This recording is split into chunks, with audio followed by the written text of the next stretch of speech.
ఓం నమ శివాయ. ఓం నమో దామోదరాయ.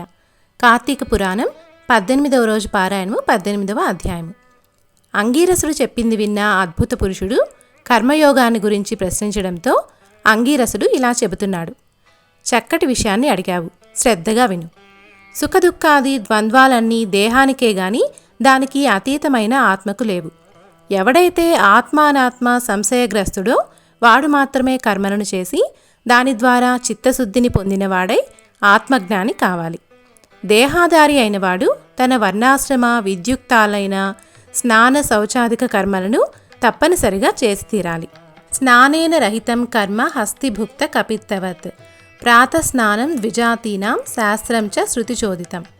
స్నానం చేయకుండా చేసే ఎటువంటి కర్మలైనా సరే ఏనుగు తినినా వెలగపండులా నిష్ఫలమే అవుతుంది. అందున బ్రాహ్మణులకు ప్రాతస్నానం వేదోక్తమై ఉంది. ప్రాతస్నానే అసక్తశ్చేత్ పుణ్యమాసత్రయోత్తమం తులా సంస్థే దినకరే కార్తీక్యాంతు మహామతే మకరస్థే రవో మాఘే వైశాఖే మేషణే రవో. ప్రతిరోజున ప్రాతస్నానం చేయలేని వాళ్ళు తులా, కార్తీక, మకర, మాఘ, మేష, వైశాఖాలలోనైనా చేయాలి. జీవితంలో ఈ 3 మాసాలైనా ప్రాతస్నానాలు చేసేవాడు సరాసరి వైకుంఠాన్ని పొందుతాడు. చాతుర్మాస్యాది పుణ్యకాలాలలో గాని చంద్ర సూర్యగ్రహణ పర్వాలలో గాని స్నానం చాలా ప్రధానం. గ్రహణాలలో గ్రహణకాల స్నానమే ముఖ్యం. సర్వకాలాల బ్రాహ్మణులకు, పుణ్యకాలాలలో సర్వ ప్రజలకు స్నాన సంధ్య జప హోమ సూర్య నమస్కారాలు తప్పనిసరిగా చేయవలసి ఉన్నాయి. స్నానాన్ని వదిలినవాడు రౌరవ నరకగతుడై పునఃకర్మ భ్రష్టుడిగా జన్మిస్తాడు.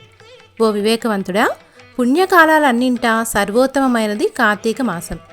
వేదాన్ని మించిన శాస్త్రం, గంగను మించిన తీర్థం, భార్యతో సమానమైన సుఖం, ధర్మతుల్యమైన స్నేహం, కంటికంటే వెలుగు లేనట్లుగానే కార్తీక మాసంతో సమానమైన పుణ్యకాలం గాని కార్తీక దామోదరుడి కన్నా దైవం గాని లేడని గుర్తించు. కర్మమర్మాన్ని తెలుసుకుని కార్తీకంలో ధర్మాన్ని ఆచరించేవాడు వైకుంఠం చేరుతాడు.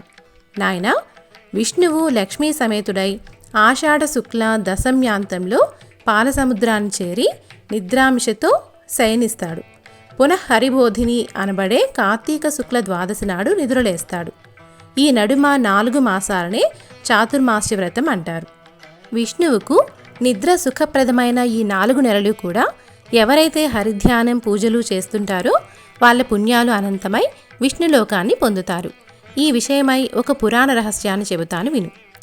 ఒకానొక కృతయుగంలో విష్ణువు లక్ష్మితో సహా వైకుంఠ సింహాసనాన్ని అలంకరించి ఉండగా నారదుడు అక్కడకు వెళ్ళి వారికి మ్రొక్కి, హే శ్రీహరి, భూలోకంలో వేద విధులు అడుగంటాయి.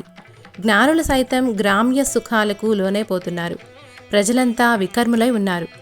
వారెలా విముక్తులవుతారో తెలియక నేను దుఃఖితుడిని అవుతున్నాను అని విన్నవించాడు. నారదుడి మాటలను విశ్వసించిన నారాయణుడు సతీ సమేతుడై వృద్ధ బ్రాహ్మణ రూపధారి అయి తీర్థక్షేత్రాలలోనూ బ్రాహ్మణ పరిషత్ పట్టణాలలోనూ పర్యటించసాగాడు. కొందరు ఆ దంపతులకు అతిథి సత్కారాలు చేశారు, కొందరు హేళన చేశారు, ఇంకొందరు లక్ష్మీనారాయణ ప్రతిమలను పూజిస్తూ వీళ్లను తిరస్కరించారు. కొందరు అభక్ష్యాలను భుజిస్తున్నారు. ఇలా ఒకటేమిటి, అతి తక్కువ పుణ్య కార్యాచరణలని, అత్యధిక పాప కార్యాచరణల్ని చూసిన శ్రీహరి ప్రజల ఉద్ధరణ చింతన మనస్కుడై చతుర్భుజాలతో కౌస్తుభాది ఆభరణాలతో యథారూపాన్ని పొంది ఉండగా జ్ఞానసిద్ధుడు అనే ఋషి తన శిష్యగణ సమేతంగా వచ్చి ఆయనను ఆరాధించాడు. అనేక విధాలుగా స్తోత్రించాడు. 18వ అధ్యాయము సమాప్తము.